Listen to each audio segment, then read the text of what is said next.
थोड़ा सा इसके ऊपर थोड़ा सा गाइड करेंगे, अगर कोई ब्लॉकचेन अभी पढ़ रहा है ना, हम्म। और वो छोटे मोटे प्रोजेक्ट्स बनाना चाह रहा है, और तो बिल्कुल उसको कहाँ से स्टार्ट करना चाहिए और कौन कौन से छोटे मोटे प्रोजेक्ट्स बनाने चाहिए ताकि उसका पोर्टफोलियो बिल्ड होना शुरू हो जाए, जिस तरह आपने बताया कि गिटहब के ऊपर आपने उसको उसको भर देना है। ठीक है ना, सही तो है। इसके बारे में थोड़ा सा बताएं प्लीज। ठीक है। सबसे पहले तो इस वक्त जो ब्लॉकचेन के बहुत सारे ट्रेंड्स वन बाय वन आए, यानी अभी कई सालों से, ठीक है। एक टाइम था जब परमिशन ब्लॉकचेन, कंसोर्शियम ब्लॉकचेन, फिर इथेरियम ब्लॉकचेन, और उसके बाद जो है फिर एनएफटी आ गया, फिर टोकन्स आ गए। ये सारे जो है ना, ये ट्रेंड्स आते रहते हैं वन बाय वन, और ये होता रहेगा पूरी जिंदगी। इस वक्त जो ट्रेंड चल रहा है वो चल रहा है डीफाई का। आप जो भी ब्लॉकचेन की जॉब ढूंढेंगे वहां पे आपको लिखा हुआ आएगा DEFI। तो डीफाई, डिसेंट्रलाइज फाइनेंस, ये नाम से ऐसा लगता है कि बहुत ही रॉकेट साइंस है, बट ऐसा नहीं है।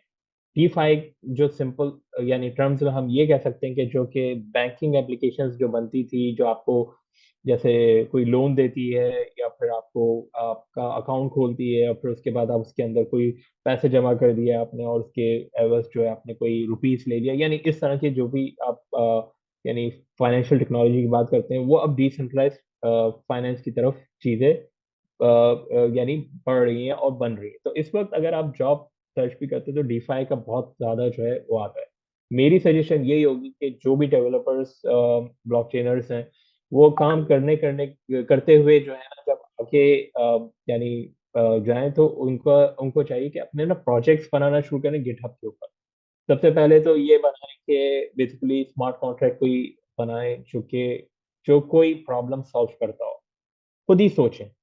मैंने कुछ एक्सरसाइजेस करवाई हैं जैसे, बट ये कि अगर मेरी एक्सरसाइज, जरूरी नहीं कि मैं आपको हर चीज उस एक्सरसाइज के अंदर, एक ही एक्सरसाइज के अंदर बता दूं। आप खुद भी उसके अंदर इनोवेशन लेके आए, और दूसरे ट्रेंड्स को देखें। तो सबसे पहले तो ये कि स्मार्ट कॉन्ट्रैक्ट्स आप बनाएं। स्मार्ट कॉन्ट्रैक्ट्स बना के उनको डिप्लॉय करें इसके ऊपर, टेस्ट नेटवर्क के ऊपर। और उनका जो आपका एड्रेस होगा वो आप अपने पास लिख के रख लें, या अपने बाद में प्रोफाइल या सीवी के अंदर आप रख लें। तो ये number one. Number two, DeFi जो मैं बार बार कह रहा हूँ, डिफाई जो है उसके ऊपर आप अगर लेट से टोकन्स बनाते हैं, कोई मुख्तलिफ किस्म के अपने नाम के टोकन्स बनाए, लेकिन उस टोकन को बनाने के बाद जो है आपने उसके अंदर ये फंक्शनैलिटी डाल दी कि ये टोकन लोगों को मिलेंगे कैसे, वो एप्लीकेशन क्या होगी जो आपको यानी टोकन देगी।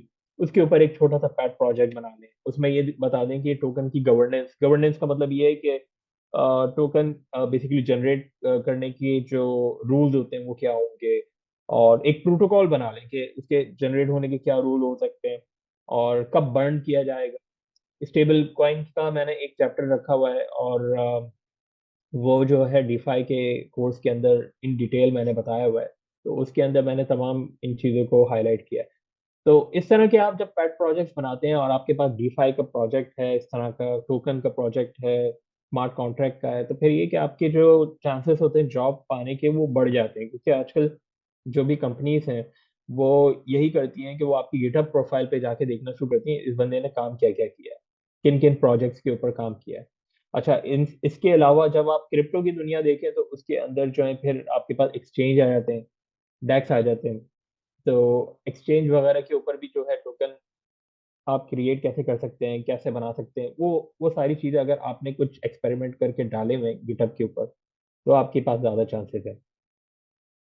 और पैट प्रोजेक्ट जितना आप सोच सकते हैं आप बनाएं, सोच सोच के बनाएं और बिल्ड करते हैं।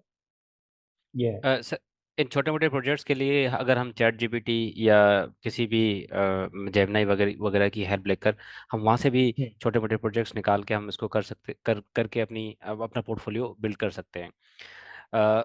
Very insightful, very insightful, I hope this will chat be GPT, helpful. यहाँ पे चैट जीपीटी के बारे में एक चीज मैं बोलूंगा। चैट जीपीटी आपको देती जरूर है कोड, बट कभी कभार जो है ना वो आपको गार्बेज भी देती है। वो जरूरी नहीं कि आपको एग्जैक्ट सेम कोड दे, कभी कभार वो ऐसी चीजें देती है जो कि आपको चाहिए नहीं होती, और आपकी लॉजिक भी वो वाली नहीं होती।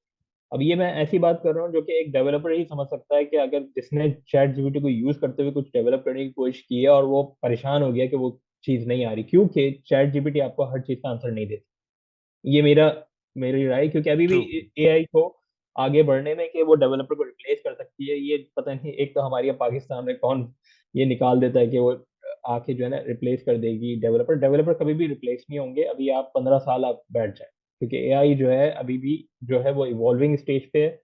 आ जाएगा वो टाइम, बट अगेन आपका जो रोल है वो हो सकता है वो इवॉल्व होके कुछ और बन जाए, बट डेवलपर्स अभी भी रहेंगे।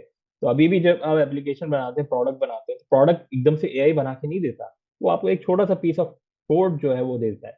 अब वो कोड हो सकता है वो लॉजिकल हो ना, आप उसको लॉजिकल बनाने के लिए आप उसके अंदर फर्दर कोडिंग करते हैं। तो ये है इशू।